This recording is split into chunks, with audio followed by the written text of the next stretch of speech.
Hello, everybody. One of the nice things about interviewing authors on this show is one always sees a narrative arc. They go from one book to another. Sometimes it makes sense, sometimes it doesn't. My guest today is well known as the author of a book called Notorious RBG about Ruth Bader Ginsburg. Came out in October 2015, almost 10 years ago, actually exactly 10 years ago.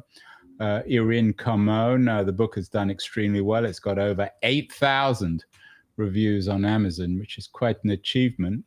It's been 10 years since Notorious RBG, and now Irin has a new book, very different kind of book, but in some ways connected. It's called Unbearable: 5 Women and the Perils of Pregnancy in America. Obviously in some ways connected, a book about women as well. And Irin is joining us from her home in Queens, New York. Irin, it's a long time since that last book. What's been occupying you? Is it children? A few things have been occupying me. Well, you're right. There is a certain arc from Notorious RBG to this book. My entire career, I've had the honor of reporting on women's lives, on gender, on reproduction in America, whether that's through reporting on the Supreme Court or on battles that take place in the political sphere or patients. After Notorious RBG came out, we were overwhelmed by the attention and by the interest. And so there were a few years of just speaking about her all over the country, adapting the book into a museum exhibition, participating in documentaries. And it gave me a little bit of a chance to think about what I wanted to do next. It turned out that what I wanted to do next was report on Me Too. And so I spent a good chunk of time, 2017, 2018, reporting on sexual harassment, breaking the news of Charlie Rose, allegations of sexual harassment against Charlie Rose at the Washington Post, on his PBS show and at CBS, and the reporting appeared in the Washington Post. And I continued there reporting on that. I was hired at New York Magazine, covered the Kavanaugh hearings, all kind of this through line of gender and power, and continued to cover the fight over reproductive rights. And in 2020, when I was pregnant, COVID took over the world, restrictions thereof. And I started reporting on what was happening in hospitals. Because I was pregnant, I was particularly interested in what was happening with pregnancy and birth. So I started reporting on the policies at different hospitals in New York, where I lived and which was the epicenter. Women were giving birth by themselves. Babies were being taken away from COVID positive mothers. And it helped me understand the kind of breadth of issues, particularly because that year there was a spike in maternal mortality in the United States that was related to complications from COVID and also related to hospitals being really strapped. So a lot of existing inequalities came up. When the Supreme Court agreed to hear the case that overturned Roe v. Wade in the fall of 2021, I was obviously covering it on a day-to-day basis for New York Magazine and thinking about the interrelations between the different things that I'd been writing about, the different things I'd been reporting on, and what I'd been living. And so when that Supreme Court decision leaked in May 2022, I was 6 months pregnant with my second child, and I began to see how interrelated all of these different battles for power over reproduction, whether it was somebody who was seeking an abortion or somebody who wanted to carry to term but wanted to be treated as something other than a vessel or a liability or a cog in the machine. So I had a great honor and opportunity to spend as long as I did figuring out what the next book would be. And I realized that I wanted to write something that took into account how interconnected the struggles over abortion and the experience of people who wanted to stay pregnant were in this country, and to do so through narrative reporting, through history, and through policy. The book is about 5 women and the perils of pregnancy in America. You're not one of those 5 women, but you spend some of the book and in other articles, particularly one in the New York Times from last month, writing and thinking about yourself as a mother. You wrote a guest essay for the Times entitled "What I'd Tell a Younger Version of Myself About Having a Baby." Did the experience of writing this book change your view of motherhood? I think it clarified some of my thinking, but I think that becoming a mother deepened my commitment to bodily autonomy and to patient rights, and understanding that, we tend to think about abortion policy over here, infertility, people who use drugs when they're pregnant, how people are treated when they're giving birth. We tend to think of these as all very separate. But I think that becoming a mother, I kind of felt in my bones when the Supreme Court made that decision, even though I wasn't seeking and didn't need an abortion. It felt like this embodied experience of being pregnant at a time where pregnant people were losing rights, uh, gave me a new way of seeing things, gave me a way to understand that the separation between these different experiences of reproduction are really a matter of law and policy, and they don't even exist in medicine. So something that is called an abortion in one context can be called miscarriage management in another. And that the way that both the state and the way medicine is practiced in the United States limit the amount of rights that you have the moment you become pregnant is true across a lot of different experiences of pregnancy. So I think it didn't so much change it as being a mother changed how deeply I felt that all of these needed to be illuminated together. And, to be honest, I'm a little bit uncomfortable most of the time writing about myself. I don't think that my experience is particularly extraordinary. But what I wanted to do was to show how my own experiences, alongside my 15 years of reporting on this, gave me a passionate lens. I felt like it was kind of transparency for the reader to say, here's where I'm coming from. And there are a lot of times in the book that the reason that I'm there is because I'm explaining how it is that even when I wasn't looking for it in my reporting, these stories kept emerging on their own. So I write about attending a preschool picnic for my daughter in the fall of 2023 and being asked about what I was working on. And, I was trying to kind of keep it neutral because I didn't know anybody there very well. And I just said, it's about how you're treated when you're pregnant. And immediately, these women that I either didn't know at all or barely knew started saying, like a child, like an animal, like a child animal. And This when I was in learned, Queens, was it? yes, this was in Queens. And I was so struck by the fact that we tend to think of, oh, okay, somebody in a red state struggles to be treated respectfully or have access to their options when they get pregnant. But we don't think of it as being something, or I didn't even reporting on this as much as I did, think about it at how deeply it would resonate across geographic lines, class lines, political lines, even, because some of the women that I write about came from conservative backgrounds. And so I, through that, ended up going to coffee with one of those women by chance while I was trying to investigate a public hospital in my community, Woodhull, which simultaneously had a reputation for offering respectful midwifery care.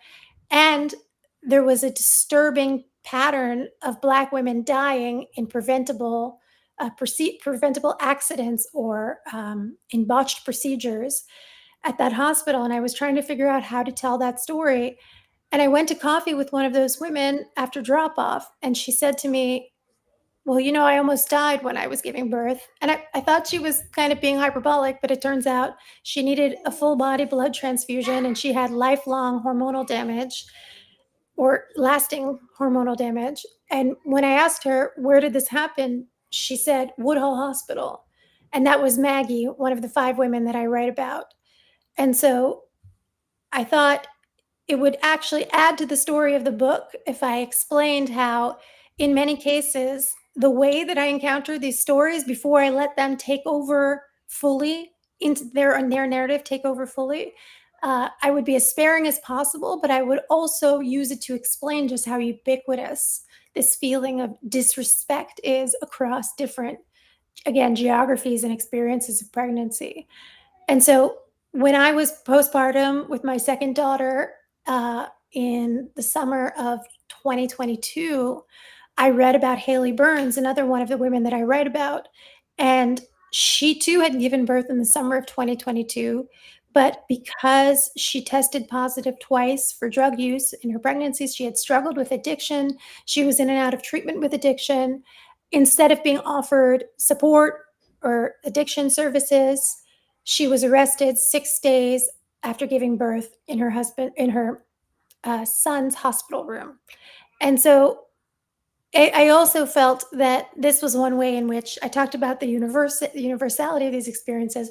There was one way in which I also needed to kind of state my different perspectives, my sort of, for lack of a better term, check my privilege, but also think about how deeply I experienced the sadness and the separation in sympathy and in solidarity with her. Because even though there were so many differences between us, it felt like I felt a deep connection to her and how hard that must have been for her to suffer that separation and to, instead of recovering from birth and bonding with her baby, to spend 2 months sleeping on a concrete floor, bleeding out with untreated postpartum depression. And the reason that I wrote that essay is because Unbearable is a book about what America can do better when it comes to pregnancy care. But I also wanted to make sure that, you know, a balanced perspective was out there. It's both in the book, in the lives of the people, but also in my own experience. And I think, the headline, as you know, headlines are collaborative experience. Often the writer doesn't write them. The headline was what I'd tell a younger version of myself about having a baby. But the way that I conceived of it, so to speak, was about, sorry, I don't know if you can hear my children in the Yeah, background. we can. Well, it's probably usually kids interfere with interviews, Irene, but in this one, it probably it's part of the soundtrack, isn't it? Right, right. It's on topic. Yes, their dad is putting them to bed. So the let's see, where was I? Well, let me. I Yeah, just wanted to let me ask. I thought of that Sorry, go essay as on. a rejoinder to the pronatalist discourse, is what I wanted to say. I thought of it as you only hear anything positive as being a right-wing discourse, and I wanted to offer a more nuanced perspective on parenting and pregnancy.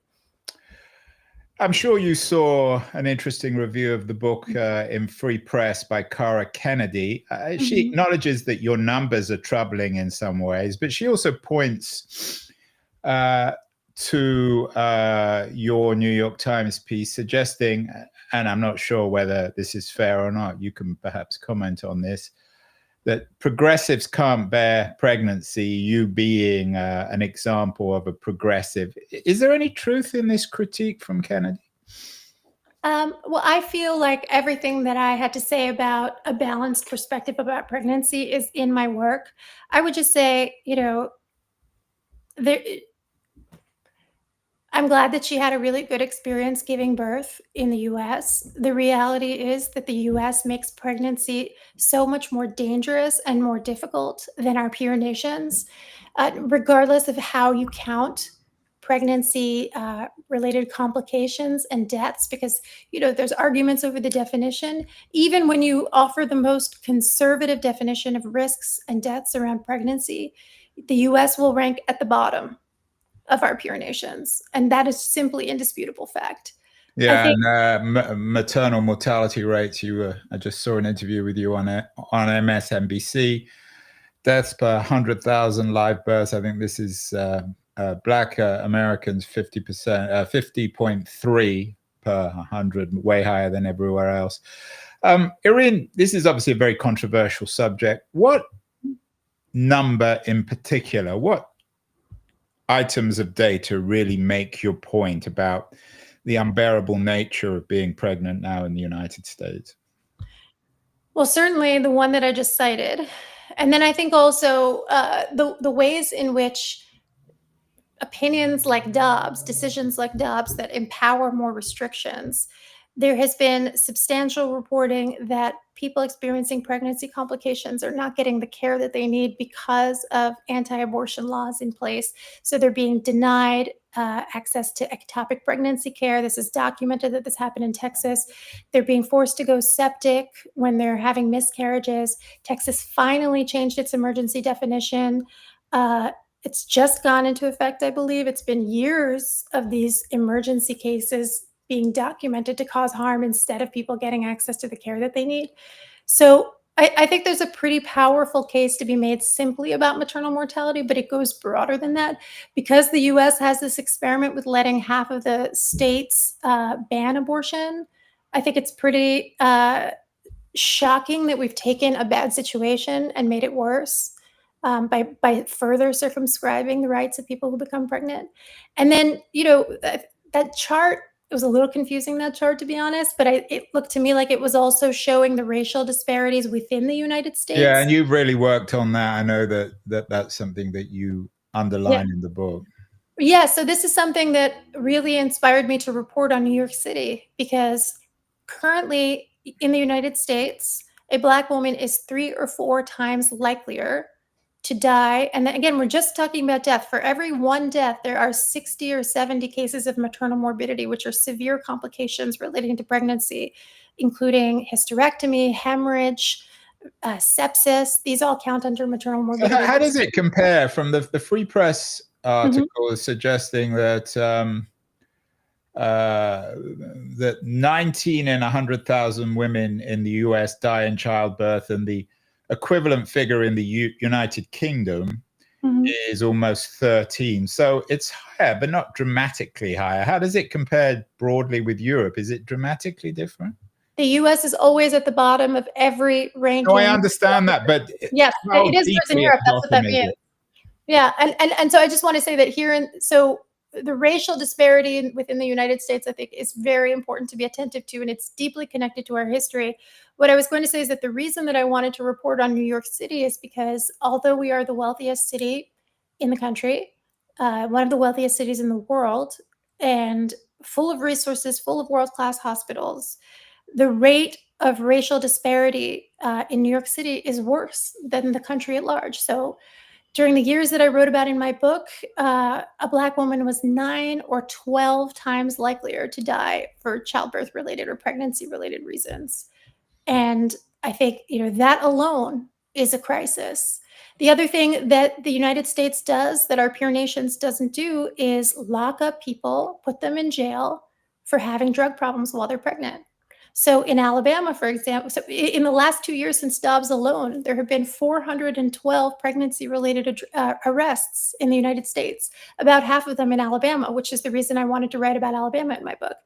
I don't believe that in our peer nations, when somebody is struggling with addiction, or even if they use drugs once during their pregnancy, they test positive for marijuana, they lose access to their children, they lose access to their freedom.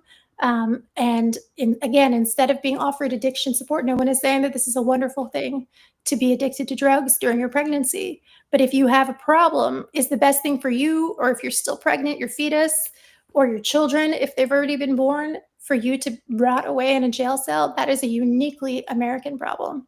Yeah, and we've done many shows on the nature of the criminal justice system in the United States on lots of fronts. Your New York Times piece touches on the ideological battles here. You write about RFK Jr., J.D. Vance, Elon Musk, and their support for natality. The Economist just ran a piece entitled "Make America Procreate Again" amongst the MAGA fertility fanatics. How central, in your view, is fertility to the MAGA movement? Is it the core ideology at the heart of this movement, or is it just peripheral? I do think it is core. I think it is not matched by a commitment to making it easier for people who want to have families to do so. But I certainly think it's part of the ideology, because in many cases, it's very explicitly linked to eugenics, and it's linked to their deportation mission. They would prefer that the people that they think count as Americans have babies within a very narrow framework of marriage and heterosexual marriage, and that they preferably be white, that they certainly do not consider the babies born to immigrants in this country to be American. And so I think it's intertwined with other elements of their ideology that are frankly white supremacist, pretty openly so. We want our people to have babies is something you hear pretty explicitly from them. Um, but even if you take the racial and xenophobic aspect out of it, it is really interesting how many of these discussions, whether it's RFK, the Secretary of Health and Human Services, saying that it's a national security threat that people aren't having more children, or Trump has spoken about it more generally. He's just said we want more babies. They're going to be Trump babies. He's called himself the fertilization president. Um, and Elon Musk has said many times that population is on the brink of collapse. He's shared misinformation about birth control. I think all of these conversations, they seem to be completely disconnected with the actual lived experiences of people who are figuring out whether they want to have kids, especially women. I, the only women I hear in these conversations seem to be sort of social media influencers and not in positions of power, with the possible exception of Katie Britt, the senator from Alabama, who convinced Trump to do a kind of symbolic IVF policy that will not meaningfully increase access to IVF.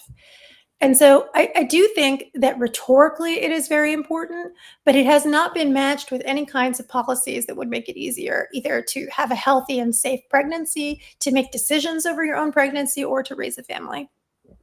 You mentioned that one of the women, at least, that you write about in the book was or is a conservative. Did her experience in having in being pregnant in the United States, did it change her politics? I mean, there are, of course, a lot of so-called trad wives, a lot of women who now seem to think of themselves as their purpose is to have children, for better or worse. Men, of course, also are encouraging this.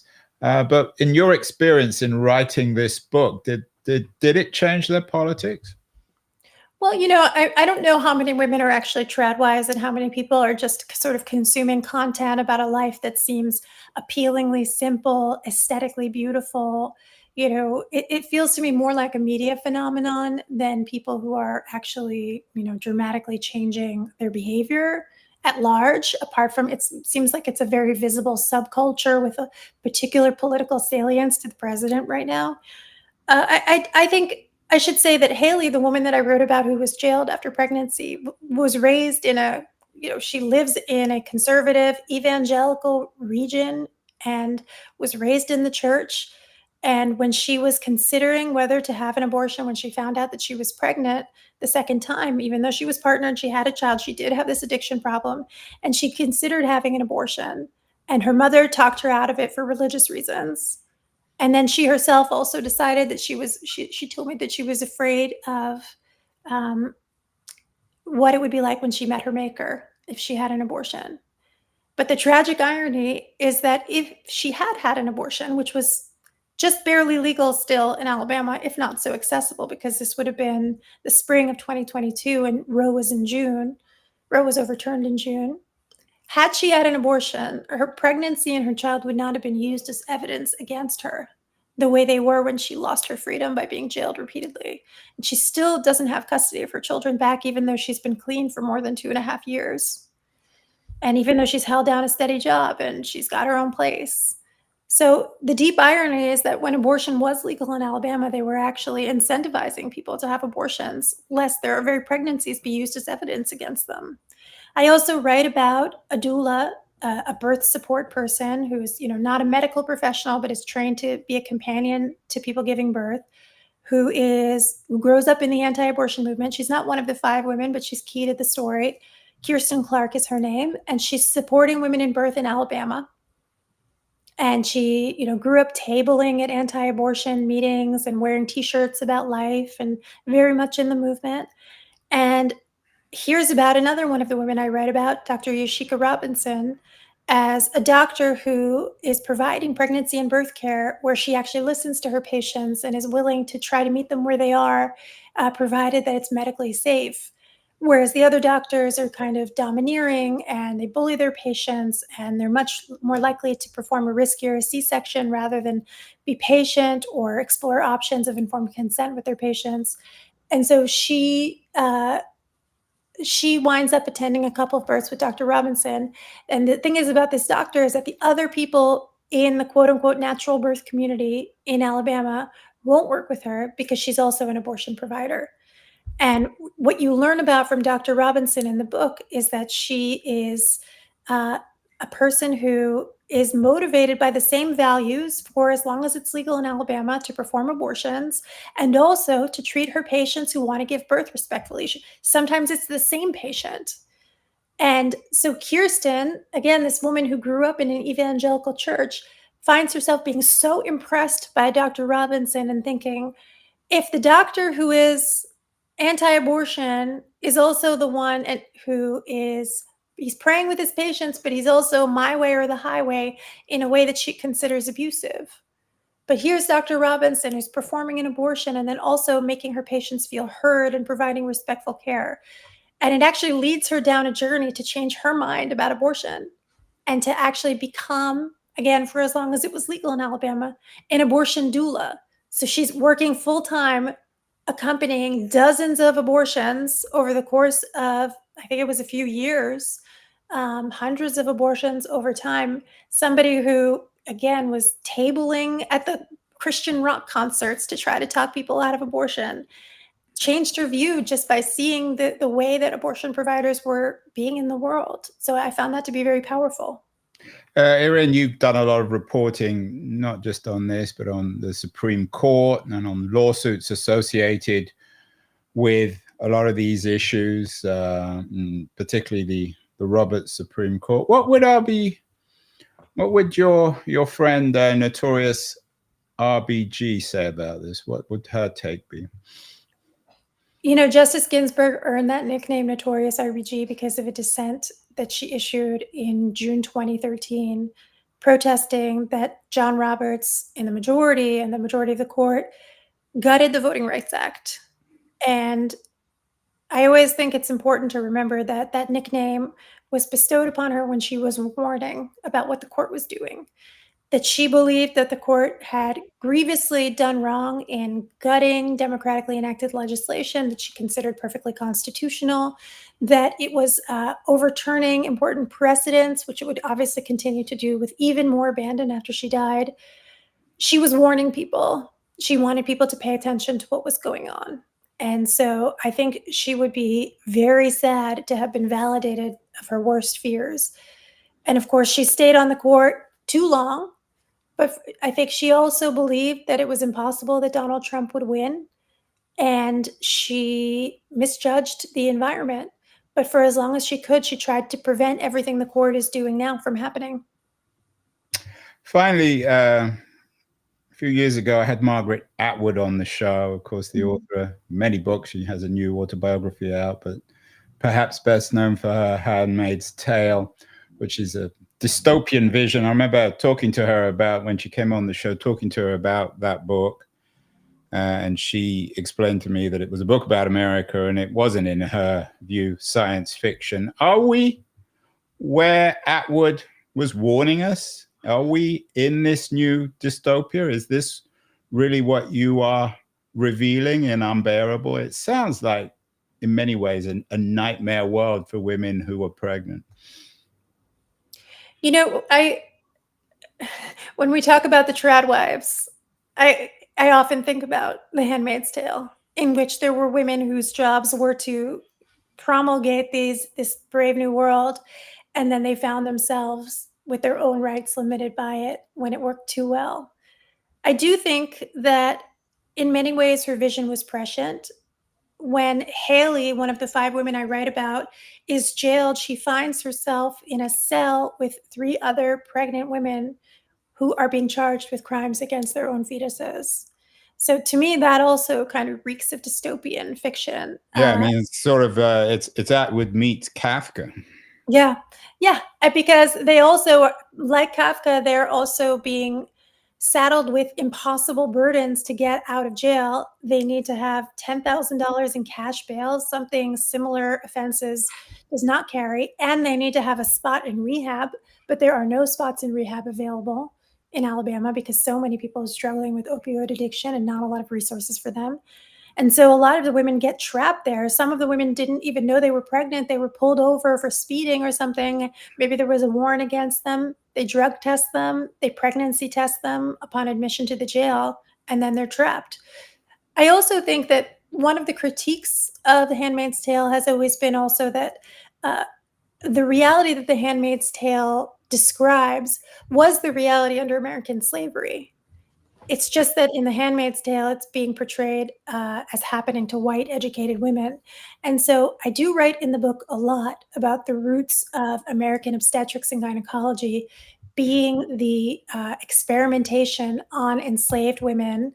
Uh, Anarcha, Betsy, and Lucy were three women who were held by J. Marion Sims, who is still celebrated as the father of obstetrics and gynecology.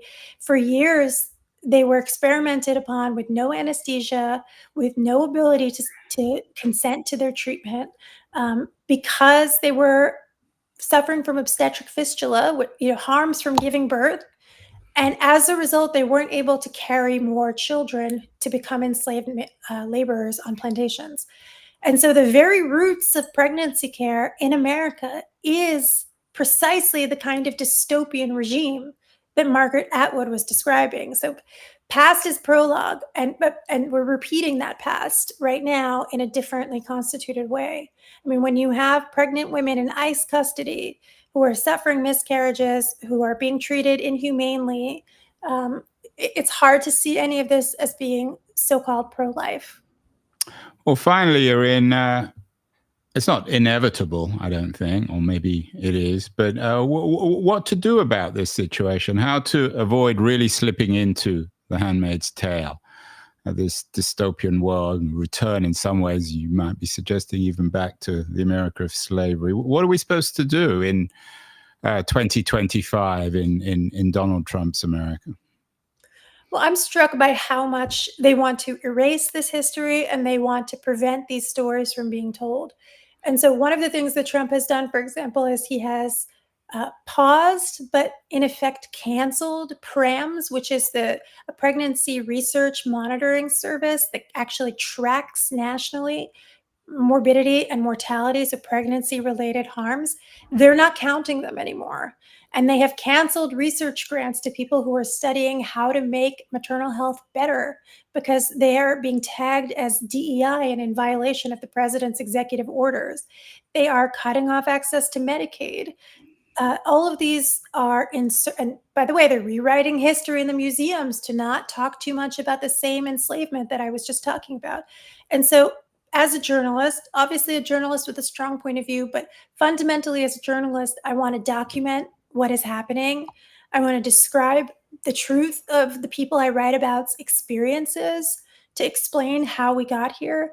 Because even just describing this problem is now forbidden or is now being considered as sort of being negative about pregnancy. Well, your book, I mean, no one's banning your book, are they? No one is banning my book, but I do think the research. While I was interviewing an expert on birth equity, she found out that her grant was going to be canceled. So it's a subtler form of suppression. And I certainly have the privilege to keep my book out there. But what I'm saying is that the research and the statistics and the resources that strengthen this work are under attack. And so people, while I was working on the book, there was an effort to download and save the CDC pregnancy research data because it was literally being deleted from the website. Talk about Kafka. And so, or it's Milan Kundera, they show up and all the street signs don't exist anymore. And so I do intend this book as a call to action, but it is also fundamentally a documentation of what pregnancy actually is like. Yes, some of these stories are quite extreme, but they are emblematic of a broader policy problem. And so I think the first way to solve the problem is to diagnose it and to document it. Well, there you have it. The book is out. It's an important book. Excellent title. Seems to cover it on lots of different fronts. Unbearable: 5 Women and the Perils of Pregnancy in America. Irin Carmone, thanks so much. Hope we won't wait another 10 years for your next book. Hopefully not. Thank you very much.